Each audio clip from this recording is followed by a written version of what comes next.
You can dodge a wrench, you can dodge a ball. What? Oh! Hey guys, thanks for picking me up. You look lost. Megan, are you okay? I'm keeping it real. Because I'm keeping it real. Because I'm keeping it real. Oh, you fucker! Oh, God! Baby Jesus, oh, Jesus, please don't make me pee on anybody! Stop taking that picture of her fucking vagina! Please don't do it! That makes sense, but you find yourself in the ocean, 20-foot waves, I'm assuming it's off the coast of South Africa. Comedy ages faster than almost any other genre. What made an entire theater erupt with laughter in one decade can feel strangely quiet in another. And yet, some scenes survive the test of time, not because they're loud, shocking, or crude, but because they tap into something universal: embarrassment, absurdity, escalation. The moment when a simple situation spirals completely out of control. Since the turn of the millennium, comedy films have reflected how culture itself has changed. From awkward meet-the-parents dinners, to surreal workplace disasters, to drug-fueled breakdowns, public meltdowns, and jokes so unexpected they permanently embed themselves in pop culture. These scenes didn't just make audiences laugh, they became references, quoted endlessly, turned into memes, rewatched long after the credits rolled. And what makes them even more impressive? Most of them weren't the main selling point of their movies. They were lightning in a bottle. Moments that filmmakers couldn't fully plan, actors couldn't replicate, and audiences never forgot. From 2000 to today, each year produced at least one comedy scene that defined how funny could look in that moment in time. Some relied on dialogue, others on physical chaos. Some crossed lines, others rewrote them entirely. So let's go year by year, not to rank entire movies, but to spotlight the single funniest scene from a comedy film of each year, starting at the dawn of the new millennium. Because laughter may be fleeting, but the right moment can last forever. 2000, I Have Nipples, Greg. Meet the Parents. Some comedy scenes don't explode instantly, they creep up on you. At first, Greg Focker's lie seems harmless. Under pressure, trying to impress his intimidating future father-in-law, Jack Burns, Greg casually claims he grew up on a farm. It's a throwaway line, the kind of social lie people make all the time. But Meet the Parents understands escalation. In the very next scene, Jack starts asking questions, specific questions, practical questions. And Greg, already committed, doubles down. He invents a sister, he invents a cat, he invents chores. Then comes the fatal detail. Greg claims he used to milk his sister's cat. The silence that follows is lethal.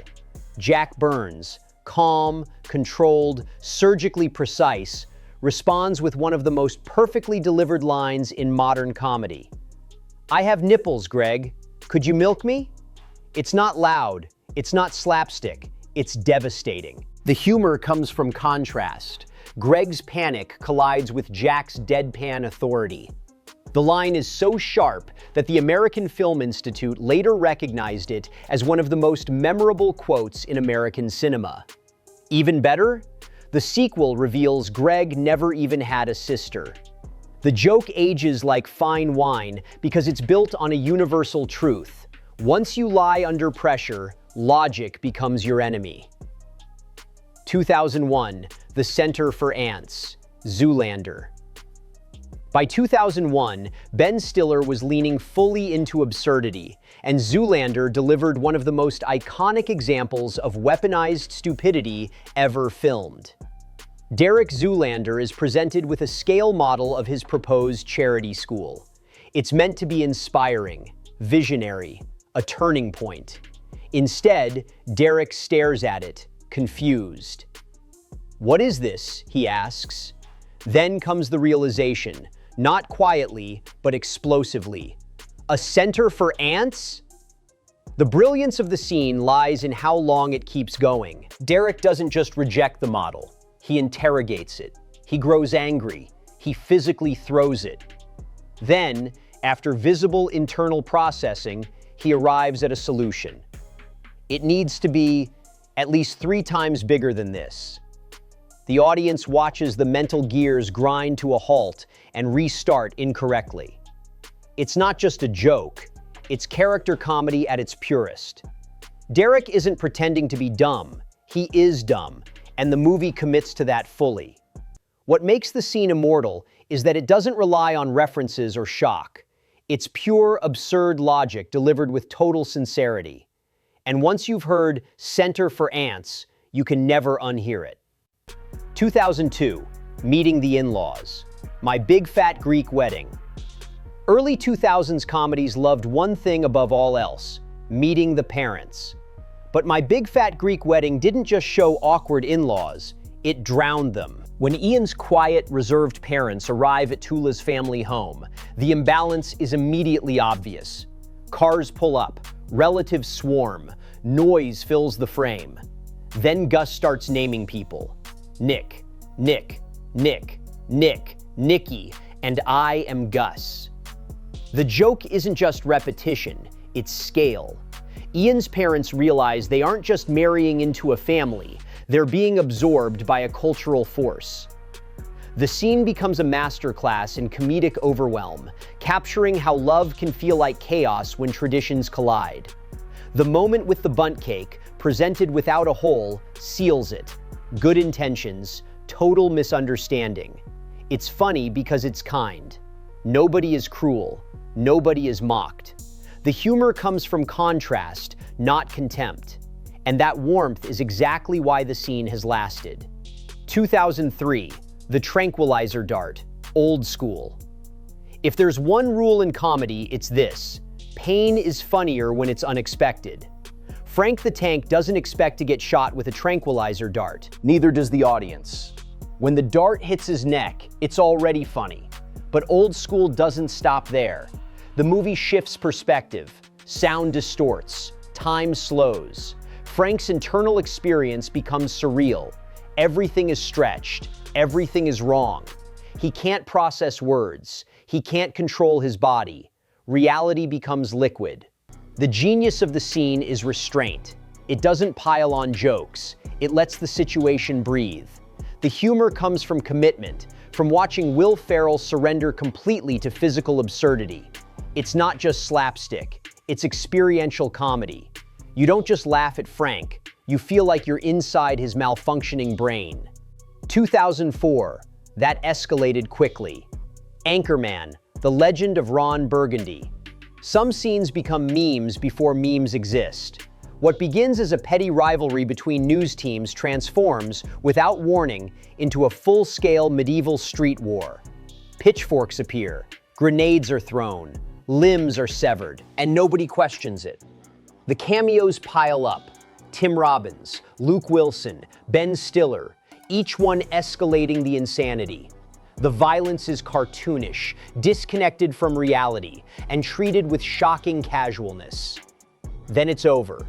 The surviving characters stand around, stunned, calmly acknowledging the absurdity. Boy, that escalated quickly. The line works because it underplays everything we just witnessed. This scene perfectly captures Anchorman's comedic philosophy. Take something stupid, commit fully, then pretend it was normal all along. 2005, Kelly Clarkson, The 40-Year-Old Virgin. This scene shouldn't work. It's painful, it's uncomfortable, and it's completely real. Steve Carell actually gets his chest waxed on camera. No doubles, no tricks, just raw pain. The screams aren't scripted, the obscenities aren't planned. And then, in the middle of the chaos, Carell shouts the most wholesome thing imaginable: "Kelly Clarkson!" The contrast is perfect. The pain makes it real. The randomness makes it hilarious. Even the actors break. Laughter bleeds through the scene, and instead of ruining it, that honesty elevates it. It's a reminder that sometimes the funniest moments happen when performance collides with reality. 2006, The Pageant Dance, Little Miss Sunshine. This scene arrives quietly, then detonates. Olive walks onto the stage. The audience expects innocence. What they get is Rick James. The shock is immediate. The laughter is nervous. Parents squirm. Judges panic. But the scene isn't just about surprise. It exposes hypocrisy. A culture that parades children in makeup and swimsuits suddenly draws the line at honesty. The routine becomes rebellion, not against rules, but against expectations. And then the family joins her. What starts as secondhand embarrassment transforms into solidarity. They dance. They commit. They refuse to let her be humiliated alone. It's funny. It's uncomfortable. And somehow, it's heartfelt. 2007, McLovin, Superbad.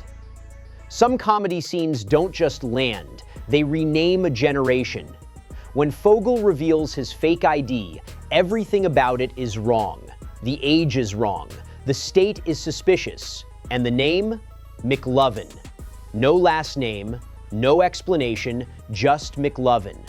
What makes the scene legendary isn't just the absurdity of the ID, it's Seth and Evan's reaction.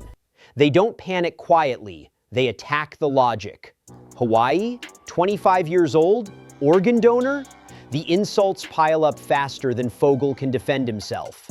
But the genius of the scene is this: despite how ridiculous the ID is, it works. McLovin becomes real through sheer confidence and circumstance. The joke flips from "this will never work" to "this somehow works perfectly." The name entered pop culture instantly. It stopped being a punchline and became a symbol of teenage overconfidence, bad decisions, and accidental success. Very few scenes permanently alter language. This one did. 2008, Les Grossman doesn't negotiate. Tropic Thunder. Before this scene, no one knew Tom Cruise could be this: bald, overweight, hairy arms, dancing. Les Grossman storms into the movie like a profanity hurricane, but his phone call with the hostage takers is where comedy history is written. Cruise unloads a rapid-fire barrage of insults, threats, and dominance, then hangs up without negotiating anything. The timing is brutal. The confidence is terrifying. The laughter is uncontrollable. What makes the scene unforgettable is contrast. This is Tom Cruise, Hollywood's most controlled, polished star, playing someone crude, vulgar, and unhinged. Grossman doesn't feel like a joke. He feels real, a monstrous industry executive who thrives on power and contempt. Then, just to seal the deal, he dances. The scene became so iconic that many audiences wanted a Les Grossman movie more than the actual film they were watching. 2009. The photo credits. The Hangover. Most movies end when the mystery is solved. The Hangover waits until the credit dots, and the results are funnier than anything exposition could provide. The chicken, the hospital, the tiger. Each photo retroactively improves the movie you just watched. 2010. Aim for the Bushes. The Other Guys. Action movies train us to expect miracles. The Other Guys weaponizes that expectation. Samuel L. Jackson and Dwayne Johnson play invincible super cops, flawless, fearless, unstoppable. When they corner a criminal on a rooftop, they don't hesitate, they jump. The pause before impact is everything. No parachute, no slow-motion rescue, no last-second reveal. They hit the ground and die. The audience doesn't laugh immediately, they process. Then realization hits. Then laughter explodes. The joke works because it violates cinematic instinct. It forces viewers to confront how ridiculous action movie logic actually is. It's dark, it's sudden, and it's brilliant. 2011. It's Coming Out Like Lava. Bridesmaids. This scene didn't just make people laugh, it rewrote expectations. A bridal shop, fancy dresses, food poisoning. The escalation is merciless. One woman falls, another runs, another gives up entirely. The humor is crude, but the impact is cultural. Before Bridesmaids, gross-out comedy was almost exclusively male-dominated. This scene shattered that assumption. It proved that women could be just as unapologetic, chaotic, and fearless with bodily humor. But beneath the mess is empathy. These characters aren't humiliated by the movie, they're bonded by the disaster. The scene isn't funny because it's gross, it's funny because it's honest. 2012, Ted versus John. Ted talking teddy bears were supposed to be cute. Ted isn't. When John and Ted finally unleash years of resentment, the argument spirals into physical violence between a grown man and a stuffed animal. The absurdity is immediate. The commitment is total. Ted doesn't fight like a toy. He fights like a person, with rage, history, and emotional weight. The joke lands because the movie never winks. It treats the bear as real, dangerous, and emotionally wounded.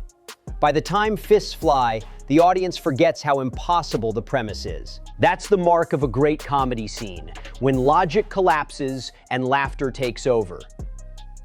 2013, Quaaludes, The Wolf of Wall Street. This scene shouldn't be funny. It's long, it's ugly, it's uncomfortable, and yet, it might be one of the greatest physical comedy performances ever filmed. Jordan Belfort believes he's having a calm phone conversation. In reality, he's completely incapacitated. The delayed action Quaaludes kick in, and his body betrays him in slow motion. Leonardo DiCaprio abandons dialogue and lets his body do the work, crawling downstairs, dragging himself across the floor, attempting to drive while barely conscious. The brilliance lies in perspective. We see what Jordan thinks is happening, then we see the truth. The contrast doubles every joke. It's slapstick elevated by commitment. DiCaprio reportedly injured himself filming this scene, and you can feel that physical exhaustion on screen. Comedy at this level isn't safe. It's reckless. And that's why it works. 2014, Schmidt Meets the Captain's Daughter, 22 Jump Street. Revelations are funny. Delayed revelations are hilarious. Schmidt sits down to lunch, unaware that the girl he bragged about sleeping with has a very important father, Captain Dixon. The camera does half the work. Every glance, every pause, every smile that slowly collapses into horror. Then Jenko figures it out and loses his mind. What turns this into an all-time scene isn't just the reveal, it's the aftermath. Jenko cannot contain himself. 2015, You Always Do This to Me, Trainwreck. Some laughs come from surprise. This one comes from volume. John Cena plays Steven, a man who looks like he could crush a car, yet is emotionally fragile to the point of absurdity. When he confronts Amy in a movie theater, he doesn't whisper, he projects. The audience within the movie becomes the audience watching the movie. Every awkward detail is amplified, every insecurity is shouted. The joke works because of contrast. Cena's physical dominance clashes with his emotional desperation. 2016, Message Received, The Nice Guys. Violence is rarely funny, unless it's instructional. Russell Crowe's enforcer doesn't yell, he doesn't threaten, he simply teaches Ryan Gosling's character a lesson, repeatedly. Each attempt March makes to regain control fails spectacularly. He overthinks, he postures, he underestimates. Crowe's Healy delivers violence with calm professionalism. Then comes the twist. Outside, Healy accepts a yoo-hoo from March's daughter with childlike delight. 2017, The Zip Line, Girls Trip. You see it coming. That's what makes it worse. Lisa gets stuck on a zip line above Bourbon Street. She needs to pee. The audience braces. What happens next is so excessive that it transcends embarrassment and becomes spectacle. The escalation doesn't stop. Tiffany Haddish's character pushes the moment from disaster into full-blown chaos. The scene works because it refuses restraint. Once the line is crossed, the movie commits completely. 2018, Removing the Bullet, Game Night. Game Night thrives on confusion. Max is shot. They don't believe it's real. They try to remove a bullet that doesn't exist. The humor builds through optimism colliding with reality. Annie treats the injury like a scraped knee. Max tries to stay brave. Everything gets worse. What makes the scene great is pacing. The tension rises even as the joke spirals. Pain escalates, confidence collapses, and then the reveal. No bullet. The entire ordeal was pointless. Comedy loves wasted effort. This scene perfects it. 2019, A Doll's Life. Booksmart. High school comedies have always loved the bad trip scene. Booksmart reinvented it. After ingesting hallucinogenic strawberries, Molly and Amy don't just feel strange, reality itself morphs. The world snaps into stop-motion animation. Faces stiffen, bodies become plastic. Suddenly, the girls see themselves not as people, but as dolls. The joke isn't just visual, it's philosophical. They confront impossible beauty standards literally molded into toy bodies. The brilliance of the scene is contrast. It's playful and unsettling, funny and thoughtful. When the animation drops and we return to live action, the girls move stiffly through a party like broken toys, and the laugh comes late, sharp, and earned. Comedy doesn't often interrogate self-image this creatively. Booksmart did, and made it hilarious. 2020, Rudy Giuliani. Borat's subsequent movie-film satire becomes something else when the joke isn't written. This scene detonated because it unfolded in real time. No punchlines, no exaggeration. Just a situation so uncomfortable that comedy and reality blurred beyond separation. Maria Bakalova remains in character while Rudy Giuliani speaks, coughs, drinks, follows her into a bedroom, and lies back on the bed. The audience watches, stunned, as Borat bursts in at the last possible second. The laughter is nervous. The shock is real. What makes the scene historically significant isn't just that it's funny, it's that it exposed how fragile public personas can be. The comedy doesn't rely on insult, it relies on observation. And when Giuliani later claimed innocence, the footage stood on its own. This wasn't scripted comedy, it was documentary absurdity. And it captured a moment when satire felt less exaggerated than reality itself. 2021, Dude vs. Guy, Free Guy. In a movie built on video game logic, the final fight becomes a celebration of pop culture chaos. Guy faces Dude, a darker, stronger version of himself, and should lose, badly. Instead, he reaches into the corporate vault and pulls out a series of impossible weapons. Captain America's shield, Hulk fists, a lightsaber. The crowd roars. But the moment that seals the scene is quieter. Chris Evans appears, reacting in disbelief. What the? It's meta-comedy executed perfectly. The joke isn't just the references, it's the timing, the surprise, the shared knowledge between filmmakers and audience. Free Guy understands that modern comedy is collaborative. The laugh comes from recognition, from realizing you're in on it. The scene ends not with domination, but empathy. Guy doesn't defeat Dude with violence, he shows him a better way. That emotional pivot is what elevates spectacle into comedy that lasts. 2022, The Perfect Storm, Triangle of Sadness. This scene is relentless. A luxury yacht, a formal dinner, seasickness, and zero mercy. As the ship rocks, the food spoils. The guests deny reality. The staff struggles to maintain dignity. Then the bodily fluids arrive, one after another, until elegance collapses entirely. What makes the scene unforgettable is commitment. The movie doesn't cut away.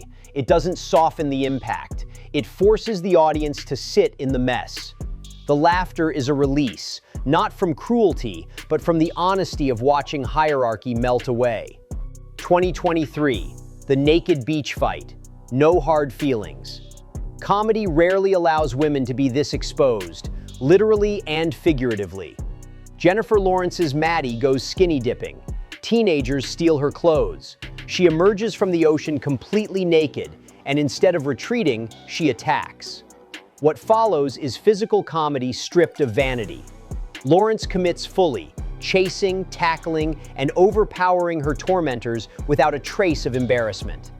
The scene works because it inverts expectation. The scene works because it inverts expectation. We expect humiliation. We get dominance. Lawrence's performance refuses apology. The nudity isn't sexualized. It's functional, absurd, and empowering. The fight ends quickly. The teens apologize. Maddie retrieves the clothes like it was all business. The laugh comes from shock, yes, but also from relief. Comedy rarely lets female characters own chaos this completely. This scene did, and audiences loved it. 2024, Subway Toad Trip. Friendship most drug trip scenes. Go big. This one goes, Subway. After licking an experimental hallucinogenic toad, Craig expects revelation. Instead, he finds himself ordering a sandwich from Paul Rudd behind the counter.